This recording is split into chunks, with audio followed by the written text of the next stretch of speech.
the number one question that I still get is, were the Draytons good slave owners? And the owners of the plantation are the Draytons. They've been owning the place. It's been a family business since 1679. Same family. Same family still owns the place. And the number one question is, were the Draytons good slave owners? Now, that does not come from young folks. It comes from mostly older folks, my age and older, or sometimes a little younger, which is an indication to me that these people that asked the question were educated the same way I was educated.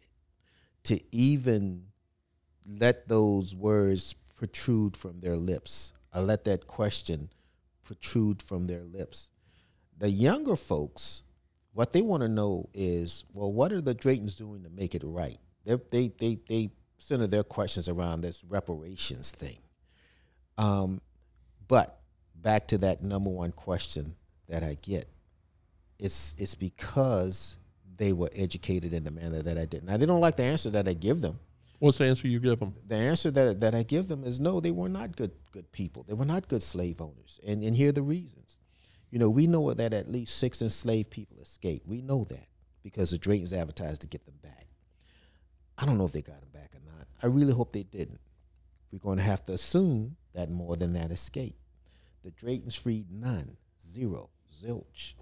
The Draytons lived the lavish lives that they did at the expense of stolen labor.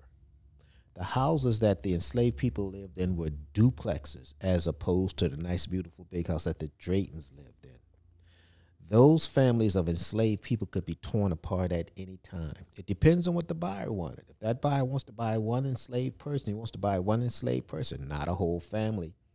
And those enslavers were not going to stand in the way of a sale just to keep an enslaved family together. And the last one that really gets them is the fact that the last enslaver on that property was an Episcopal priest. That's the one that's hard for them to accept. But and here's the thing. If they ask me that question, that means every similar site that they go to, they ask the same question. They want to know if that particular slave owner was a good slave owner.